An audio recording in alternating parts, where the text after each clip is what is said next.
Welcome to our first weekly Spark for 2024. I was working on this page this morning, and this video is not actually about this page or this process, but I wanted to, I was getting ready to do this tape transfer. And since image transfers was the theme that I wanted to focus on for January, I thought, wait a minute, pause here. Let's explain how I do this extremely easy process to transfer with packing tape and an image. So the image has to be either a Xerox image or a laser print. This only works with toner-based things. This does not work with an inkjet print. So depending on the printer you have at home, you might be equipped if you have a laser printer. If not, pop down to your copy center, 10 cents, make a Xerox copy. That toner-based copy works really well for this process. So I have here just a little cutout. I make sure to try and use copyright-free images wherever I can. And this is from a Dover Publications book called Women, with all different women from around the world. A lot of them are this kind of engraving or print, so they may come from the late 1800s. Some of them are not terribly politically correct, but this is a nice generic figure with this kind of flowing skirt. I know this is copyright free, so I'm not violating any other artist's possession of this image, creation of this image. And so I'm going to go ahead and show you how to do a packing tape transfer. It is so simple. You're going to love it. I've got my image. I've got my packing tape. I love this method because it is immediate. It does not take any special materials. It doesn't take any chemicals. It doesn't require, great ventilation or anything like that. And you can do it right away. There's a technique I'll show you next week that does involve a little drying time, but this one is definitely immediate. The downside is that the tape has a glossy finish, but I've got advice for you on that. I'm just going to trim this where the image is not to remove the excess paper and the excess tape. All right.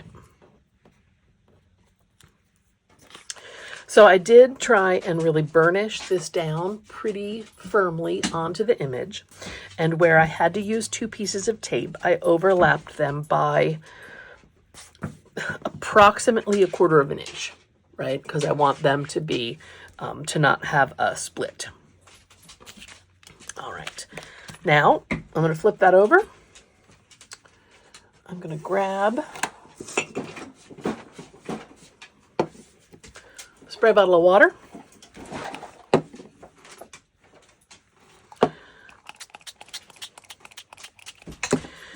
And what you're basically doing, you're getting that water to absorb, you're basically rubbing the paper off the back, and then the toner is going to stay on the tape.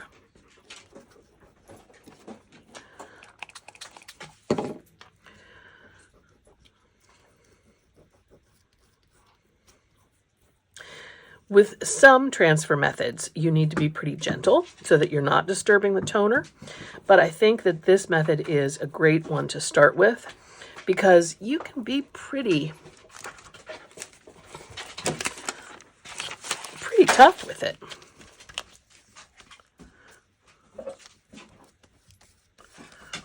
Having said that, there is part of this image that looks like it did rub off. Yep. Looks like her whole arm is gone. It's possible that this is an old Xerox. It's possible that this is an inkjet print and it was in the wrong folder. Could have labeled it wrong.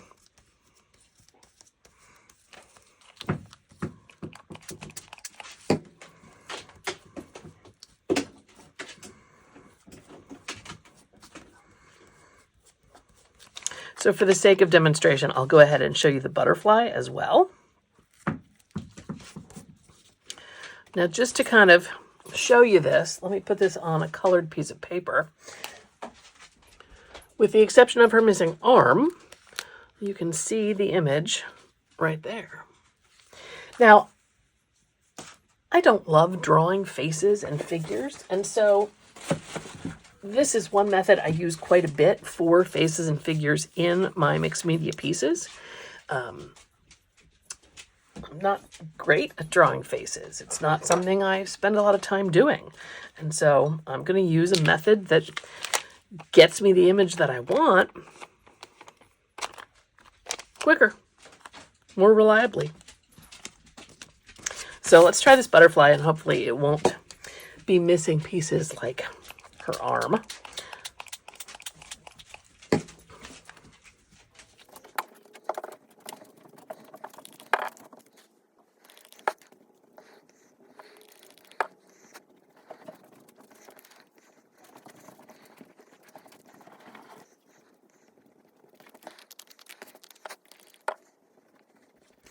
This was a lot more like how it normally is supposed to work, that this laser print or toner Xerox onto the packing tape is a pretty sturdy image that I can rub this wet paper off and not really risk removing any of the toner.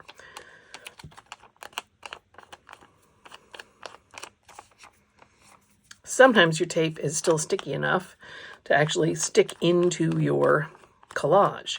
I usually put it down with a little bit of gel medium anyway, so that I can make sure that it's firmly attached. So if we go back to the spread that I was working on today, I'm going to line up that cutoff part of the butterfly with the bottom of the page so it works with, how the image is altered. And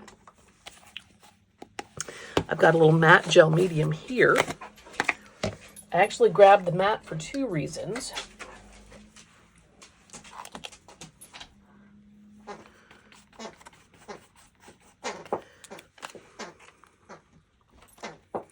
It's going to work as my adhesive, but I'm also going to brush a layer over top. When this dries, it's going to give me a more matte finish and knock down some of the glare that you get from that packing tape. So although it still looks glossy now, give that a little time, and that's going to be a lot more settled down into the spread. So, packing tape. Yes, it's really that simple and it's really that quick that with just any old clear packing tape, the wider the better so you don't have to overlap as much, and a toner-based Xerox, toner-based copy, or a laser print, you can have these clear, sharp images. Of course, it goes without saying that the higher contrast is better. That's why a lot of these copyright-free, older kind of etching and engraving prints are so nice. But there you go. That is really easy, really versatile, and I think an excellent tool to have in your art journal toolbox. Now, if you like this and want to see more, then there are going to be more image transfer techniques coming on Wednesdays this month here in Weekly Spark. Next week, it'll be a transfer using gel medium, and then that transfer the following week, you're going to see me use into a page spread of my own. In my classes, I like to do a lot of image transfers so that you can have content if you don't know how to draw it, or if you don't want to draw it, or if you want to have things go faster than the time it might take you to draw it. And I encourage people who feel like they don't have drawing skills to use image transfers, because then you can still enjoy the art journaling process and not get hung up on an area where you think you don't have the skills to proceed, because anybody can do that. Absolutely. Excellent, versatile tool. So if you like this, please go ahead and subscribe to the channel or give this a thumbs up. All those things help my channel. And I look forward to seeing you next week for another episode of Weekly Spark.